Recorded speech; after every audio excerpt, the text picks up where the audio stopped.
Did you know that 70% of ortho cases that you can treat with aligners involve some degree of crowding? So in this video, I'm going to show you 4 different ways that you can solve crowding with aligners in your patients. Hey, I'm Dr. Avi. I'm a dentist who started over 50 cases in my first 6 months of offering aligners, and I have gone on to do hundreds of cases since. On this channel, I help dentists get confidence with aligners through simplifying the process with these videos. And I've used several different strategies to solve crowding cases, just like the ones that you see here. But it wasn't always like this, you see, because when I first started doing aligners, I was really bad at picking a strategy when it came to solving crowding, because I didn't even know that there were different strategies and ways to solve the issue. And so over the years, I've learned about the 4 different ways that you can solve crowding, and I'm gonna walk you through each of them today.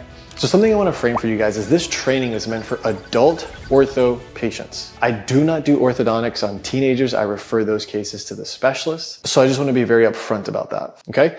And now you must remember, when you're doing adult ortho, everybody's situation is going to be different. And so it's very important to assess each individual patient's situation and then address it accordingly with the strategy that makes the most sense. So everybody's ramus is the shape of a rainbow. And on top of that, you're gonna have your basal bone layer and then your alveolar bone. Now the alveolar bone is the bone that the teeth sit in. And so that bone can come in various different shapes, whether it's a V shape, omega, rainbow, there's a huge variety there.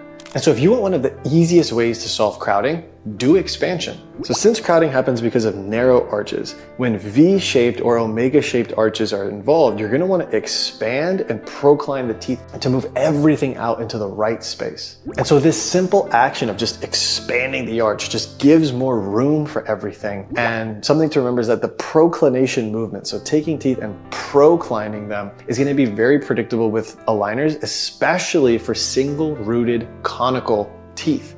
And you don't need any attachments to achieve this movement, so that's a bonus. This is also great for airway. When you expand stuff, you're opening up the arch, so you're opening up the airway. It gives more space for the tongue to rest in the mouth, and overall, it is a really, really good way to treat crowding. But that doesn't apply for every case. A case that I did apply for was this one. We used premolar expansion. So as you can see it on the picture here, at the bottom, the arch was narrow, right? It was in a V shape, and that's why you have that crowding in the front. And then so what do? We took the premolars and we expanded them out, and so you get a nice rainbow-shaped arch, and this led to an amazing result. However, like I said before, this may not apply to every situation because some patients, their alveolar bone may be too thin, so you can't expand into it. Sometimes their jaw sizes are different, whether they have class 2s or class 3s. Some patients can have tongue thrust, or their cheeks could push in, or they could have lip incompetence. So all those factors need to be taken into account before you decide which strategy you're going to go with. And so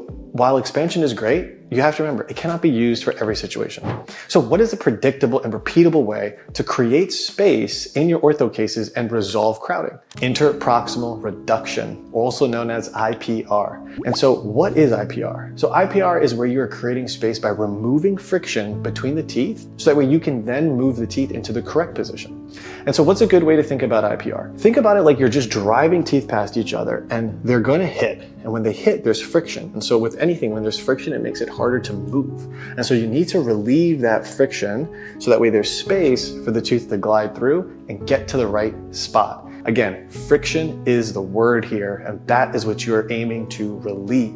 A lot of dentists think of IPR as like this super aggressive, bad way to make space. They think of saws, destructive, aggressive, and removing healthy tooth structure. And so at the core, I found that dentists just don't actually know how to do IPR properly, and that's why they don't like doing it, because they're afraid of it. And so you have to remember, in crowding cases, the patient's teeth are already unhealthy, right? They probably have some wear that's happening on the occlusal surfaces of those incisor teeth. And so the teeth themselves are already damaged, and it's only going to get worse unless you solve this problem. And so by just doing a little bit of IPR in between the teeth, that is going to solve so many issues for this patient in the long run. And so you have to remember that this is a way to get to a better result for your patients. So if you're a dentist who wants to get confidence with aligners and you just don't know where to start, be sure to check out one of my free trainings. But if you want something that's more structured with some implementation resources and support, then you might be a good fit for our course, Aligner Blueprint.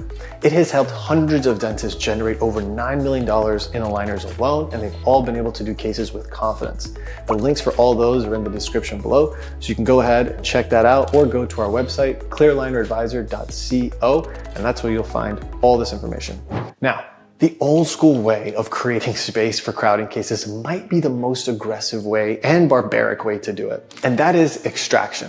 So extraction was the traditional way that dentists would make space in their crowding cases. And what they would do is just extract the first premolars, they'd create about 15 millimeters of space, and then they would move the teeth into that newfound space. And honestly, I'm imagining the thought process behind something like this, because I feel like back in the day, they were just like, hey, there's 2 of these teeth. They aren't the biggest teeth. They're not the smallest teeth. I'm sure I'll be fine without them. And we could get 15 millimeters of space if we just took them out. Again, I'm not sure how that theory came to light, but in my mind, that's just, I feel like, how they kind of envisioned to create space back in the day. If you actually know how they did it, would love to hear your thoughts on it. But yeah, I just think they needed to make space. So they're like, let's just take some teeth out. And I'm not saying extracting teeth is a bad thing. Like I said, some cases are gonna call for it just simply due to the size of the patient's jaw and how much space they need to actually solve for. And so something to look at would be this case where you've got some premolars that were extracted and then they distally translated the canines to fit the space. And in this case, extraction is a great option because there's no way you're going to be able to do enough IPR on those teeth to get the actual tooth back into the arch. And so sometimes you're better off just taking it out and moving on.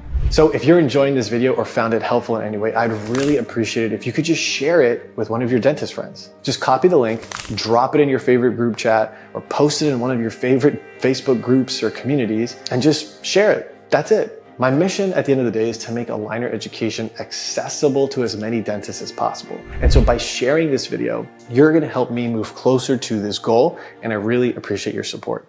Now, an easy way to create space would be to just move everything backwards, right? This is where distalization comes into play. And so what is it? So distalization is a technique that's used to move teeth towards the distal or to the back of the mouth.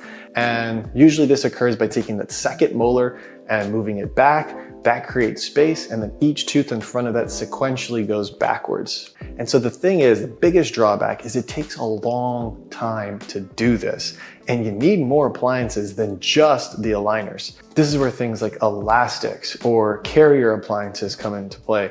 Again, it's not that it's not possible. It is, it just takes a long time. And so when you're looking to do something that is predictable in adults, not teenagers, not crazy cases, but adults, you want to meet the patient where they're at, and you want to deliver results to them in that 6 to 8 month sweet spot. Because if you don't, they're not going to be happy. You need to look yourself in the mirror and realize if you are treating adult patients with orthodontics, they are not going to wear plastic in their mouth with rubber bands for 2 years. And if they do, they're probably not going to be the most compliant patients. And the small percentage that is, great. But the vast majority, they're not going to do that. So if you found one nugget in this training and you found it valuable, you need to go watch this video that I made.